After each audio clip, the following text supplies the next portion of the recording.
teks sastra misalnya apa ini trilogi Raden Furqan Yang Ahmad Tohari itu ya. ya itu juga ada kata-kata budaya yang memang ditinjau.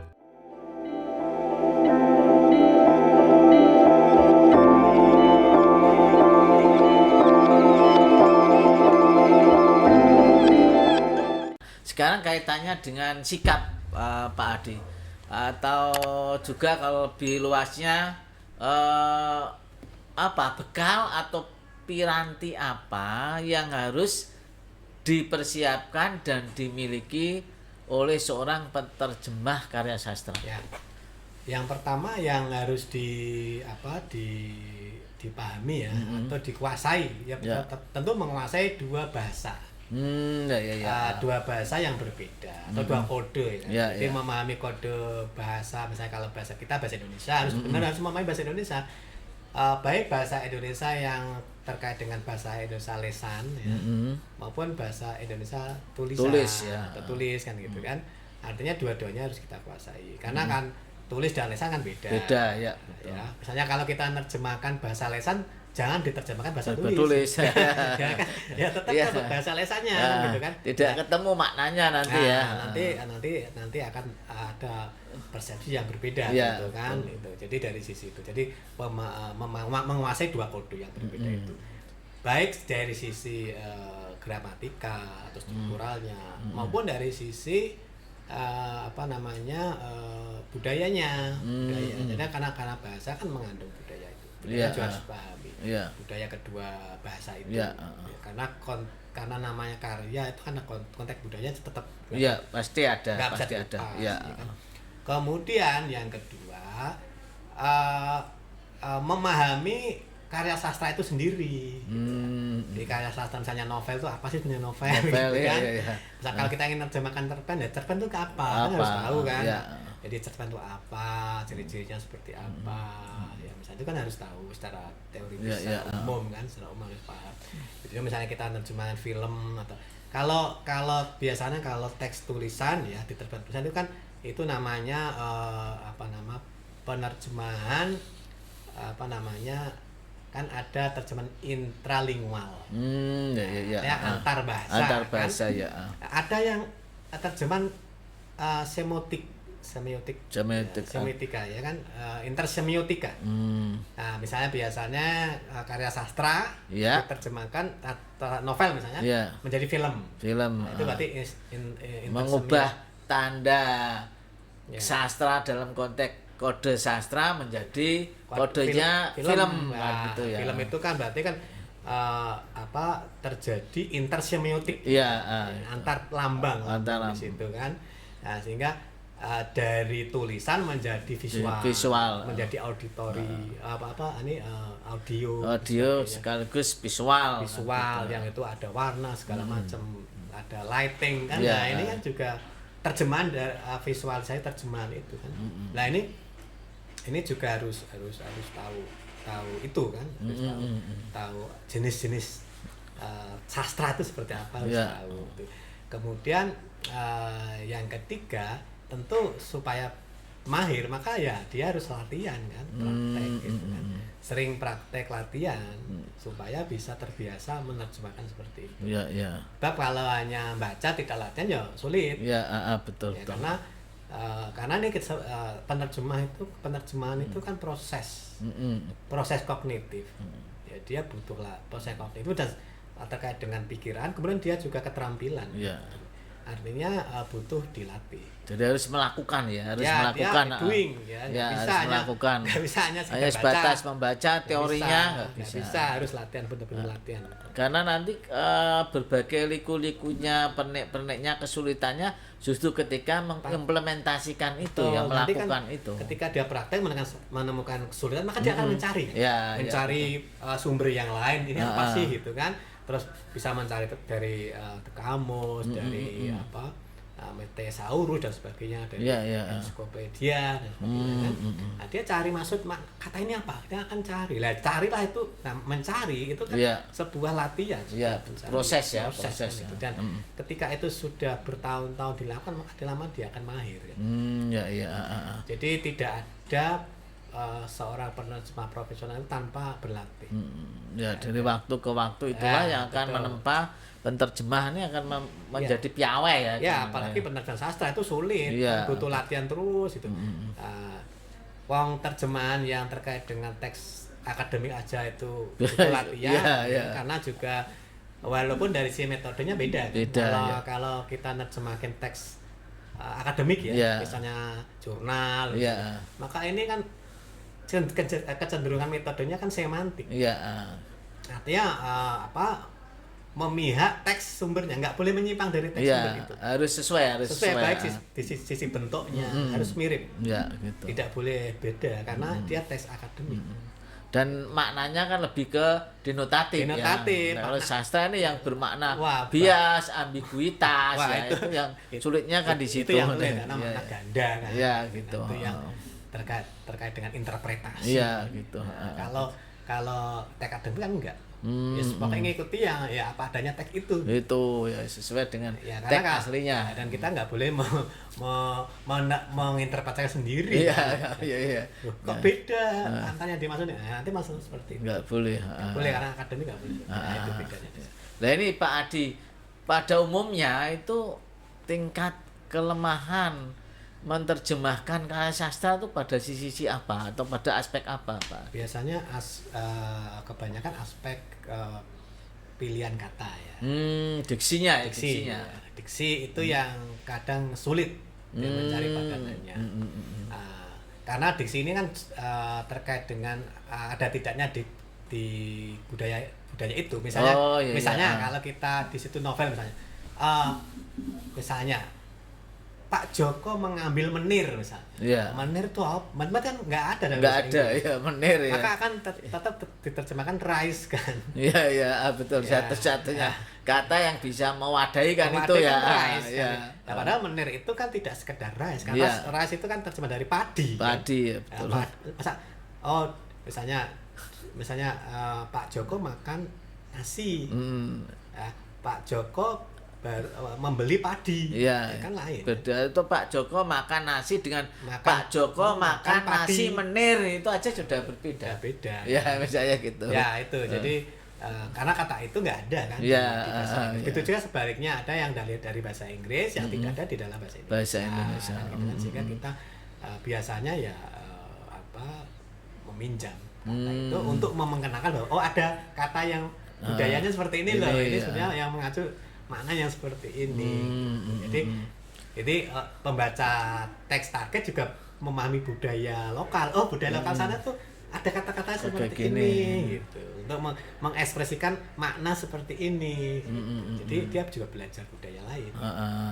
Gini Pak Adi tadi katakan bahwa kita sebelum menerjemahkan karya sastra memang kita harus memahami lebih dulu tentang secara komprehensif, secara utuh berkaitan dengan apakah itu novel, cerpen atau puisi dan sebagainya misalnya. Nah, ini apa kiat-kiat strategi yang bisa dilakukan oleh seorang penerjemah supaya bisa bisa cepat memahami apa yang akan diterjemahkan? Mungkin yang dimaksud untuk penerjemah awal ya, penerjemah yang baru memulai lah ya. Yang baru memulai ya tentu tadi tetap dia harus menguasai dua kode ya, dua bahasa antara bahasa Inggris dan bahasa Indonesia harus dua-duanya dikuasai dulu. Yang kedua berlatih membaca novel dari kedua teks itu. Jadi misalnya kalau saya orang mahasiswa bahasa Inggris, maka biasakan membaca teks sastra Indonesia. Yang akan diterjemahkan itu ya. Atau kalau saya ingin menerjemahkan teks bahasa novel atau karya sastra Inggris ke dalam bahasa, maka juga harus saya membaca teks Inggris. Kenapa kita harus membaca dua-duanya? Karena biar kita tahu gaya novel Indonesia. Stylenya ini kayak apa sih novel Indonesia, sehingga ini nanti gayanya juga ngikuti gaya model Indonesia. Jadi seorang penerjemah perlu menangkap karakteristik kaitannya dengan karya sastra yang akan diterjemahkan. Betul. Dan juga teks yang akan membacanya itu siapa kan gitu kan. Dia harus memahami dua kode yang memang dua-duanya dipakai. Jangan nerjemahkan teks misalnya dari teks Inggris diterjemahkan dengan bahasa Indonesia tetapi masih berbahasa Inggris, masih kesannya bahasa Inggris. Bahasa Inggris ya. Oh iya Ya kan tidak membumi di loh ini kan kita nggak mengenal bahasa seperti ini, jangan seperti itu.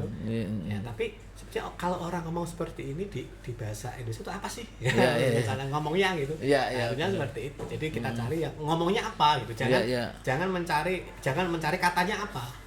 Cara mengekspresikan kalau orang ngomong gini tuh apa di Jawa. Jawa. Gitu ya. Misalnya kalau kata terima kasih. Bahasa Arab kan syukron ya. Bahasa Indonesia matur suwun. Kan beda. Iya, betul. Artinya tekanannya syukron artinya syukur. Berbeda ya. Syukur, bersyukur, syukron kan. Lah tapi dari orang Jawa matur suwun. Matur suwun ya. Matur dan suwun. Ya ini kan. Nah, itu jadi kayak seperti itulah yang kalau kita sering membaca itu bisa menangkap seperti itu. Nah, ini menurut Pak Adi, ada atau tidak seorang menerjemahkan karya sastra itu secara implisit itu memasukkan kepentingan bahkan dalam bahasa ekstrimnya itu ideologi si penerjemah, ada atau enggak? Iya, bisa itu. Bisa karena kan ideologi penerjemah itu memang tidak bisa dilepaskan. Kadang ketika ada teks, ada pernah penerjemahan teks itu. Yang itu ada cerita, itu ada teks yang disusun oleh orang feminis feminisme ya. Kemudian yang menerjemahkan itu orang yang aliran beda dengan itu. Kebalikannya. Anti feminisme kan gitu. Ketika di teks itu ternyata ditulis bahwa manusia pertama itu Siti Hawa bukan Adam. Maka bagi kita yang ideologinya beda, tentu akan diterjemahkan dibalik. Manusia pertama Adam ya. Lah, padahal di teks aslinya Siti Hawa gitu kan. Itu boleh. Di dalam artinya boleh itu berarti tidak harus ya. Artinya boleh itu artinya bisa seperti itu. Bisa seperti itu maksudnya. Jadi ketika itu bisa bisa membuat geger masyarakat yang membaca. Gitu ya. Iya. Karena kalau itu dibaca di masyarakat, teks itu dijual di masyarakat yang anti itu, maka nanti kalau bisa menimbulkan polemik berkepanjangan. Nah, itu sehingga dia bisa mengubah ideologi feminis menjadi non feminis. Gitu. Tapi kan ditinjau dari sisi etika penerjemahan gimana? Kalau begitu. Sebetulnya kalau ngomong etika itu ya sebetulnya aslinya ada yang mengatakan tidak boleh sih, tetapi kan karena terkait dengan politik juga kan. Ketika itu menjadikan masyarakat resah kan, kita juga sebagai penerjemah juga harus peduli itu.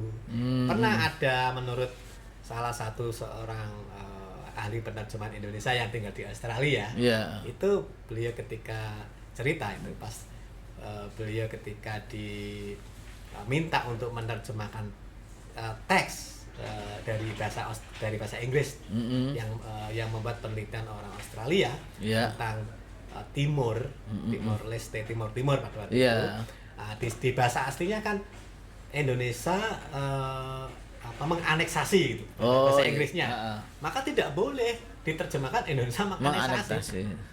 Akan menimbulkan keresahan ya. Artinya tidak akan diterima oleh pembaca Indonesia atau oleh pemerintah. Kita nggak mau menerima itu karena nggak akan dan tidak akan didanai penerjemahan itu ketika artinya Timur berintegrasi. Tapi versi Australia kan Indonesia yang betul. Jadi penghalusan ada penghalusan. Betul. Makna maupun konteks kalimatnya juga istilahnya juga. Betul. Dan ada yang misalnya kadang-kadang ada orang yang mendanai nggak boleh diubah, harus seperti itu. Lah ya kalau nggak seperti ini ya nggak laku di sana, nggak dibaca, malah bisa jadi pemerintah malah ini nggak boleh beredar. Kalau diterjemahkan menganeksasi. Iya, iya, Nah, betul. Iya kan seperti itu. Ini kan berarti menerjemahkan itu juga bisa dipesan oleh pihak-pihak sponsor ya? Bisa kasusnya ada gitu. Gitu ya. Bisa. Lah ini dari sisi efek negatifnya atau set efek yang merugikan apa ini Pak Adi kalau semacam itu, karena kan ini justru seseorang yang bekerja secara ilmiah tapi harus menyesuaikan dengan Memberi pesan dana. sponsor Ya. itu. Wah, ini gimana? Ya, betul, dan itulah kesulitannya seorang penerjemah ya, iya, ketika iya. dia harus dibuat dua pilihan yang dilematis seperti Oh, itu iya, kan. iya. Di satu sisi dia pengen gimana ya, apa adanya gitu kan. Iya, iya. Ya, atau misalnya tidak cocok dengan apa yang diminta oleh pemberi dana misalnya. Ya dia harus membuat pilihan memang. Dia ikut yang mana. Oh, Dia gitu. harus membuat sikap. Iya. Kalau dia memang tidak setuju ya dia nggak sama mau proyek itu. Wah, saya nggak mau menerjemahkan inilah gitu karena ini saya nggak cocok. Nah, ya gitu dia ya. harus buat pilihan gitu. Tapi kalau dia ngomong iya berarti dia harus ikut Dari sponsornya. sponsor itu ya. masalahnya kan. Mendanai gitu Dan ya. Itu tergantung sikap penerjemah itu sendiri. Kembali kepada mereka sendiri kan. Jadi efek baik buruknya ya dikembalikan kepada nurani masing-masing penerjemah gitu ya. Ya betul itu. Lah hal itu seandainya menimpa kalau Pak Adi gimana? Ya saya harus juga membuat pilihan. Pilihan ya. Ya, ketika itu memang bertentangan dengan yang saya yakini dan bisa menimbulkan bermasalah di masyarakat misalnya atau kontroversial ya, kan saya mungkin menolak gitu kan. Karena iya. saya mungkin mendapatkan uang dari Iya, uang banyak ya, tetapi kan bertentangan. justru malah menyebabkan masyarakatnya misalnya setelah membaca naskah terjemahan malah jadi salah persepsi, Iya, salah paham dan sebagainya. Iya. Dan itulah yang mahal kan di situ. Iya, betul. Baik Pak Adi, Ya. silahkan diminum dulu nih sebelum kita lanjutkan dialognya. Silahkan diminum. Pak Adi.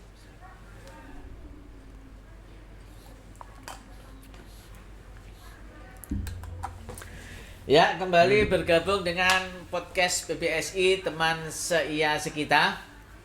Tanpa terasa, perbincangan, dialog, percakapan saya Muhammad Kansunuddin ya, tim podcast PBSI teman seia sekita sudah sampai pada penghujung dialog kita. Ini Pak Adi sebagai closing ya, sebagai penutup, ini apa yang Pak Adi pesankan kepada penterjemah karya sastra, terutama penterjemah pemula. Ini apa nih? Silahkan Pak Adi, supaya sebagai bekal mereka untuk untuk berproses menjadi penterjemah sastra yang piawai. Ya tentu yang pertama ya cintailah sastra juga sendiri dulu. Ya, cintai sastra, kemudian baca dan berlatih. Jadi intinya cintai sastra itu sendiri, baca dan berlatih. Iya. Gitu. Dari situ kita akan terbiasa. Jadi karena terjemahan itu adalah keterampilan kan. Jadi termasuk keterampilan berbahasa yang harus dilatih. Gitu. Sebab kalau kita hanya membaca saja nggak pernah latihan juga nggak kompetensi itu nggak akan muncul. Oh gitu ya. Ya misalnya kita ingin bisa bersepeda, tapi kita hanya membaca cara bersepeda, teorinya saja gitu ya. Teorinya, how to-nya, iya. tapi prakteknya nggak pernah kira-kira bisa tidak ya tentu tidak bisa. Ya, harus karena ketika berlatih kita akan tahu kesulitannya langsung. Dan ketika kita temu kesulitan maka kita mencari solusinya. Kok ada teks seperti ini, solusinya gimana kita nerjemahin? Nah, kita cari, tanya ahlinya, kita mungkin cari referensi yang mendukung itu dan sebagainya. Jadi dia akan berlatih ke situ, lama-lama ketika itu sudah terbiasa, maka dia lama-lama akan cepat di dalam menerjemahkan sebuah karya. Gitu. Ya, itu Pak Adi. Oke. Ya. Baik, terima kasih Pak Dr. Adi Riono M. Hum. Beliau ini seorang pakar penterjemah ya. Dalam disertasinya beliau menerjemahkan karya-karya Ahmad Tohari ya Pak ya. Menganalisis. Iya, menganalisis hasil terjemahan karya Ahmad Tohari ya, Ya. gitu. Demikian tadi dialog kita dengan Pak Adi Riono. Sekali lagi saya mewakili tim podcast PBSI teman seia sekita mengucapkan terima kasih Pak Adi. Ya, terima kasih Semoga juga.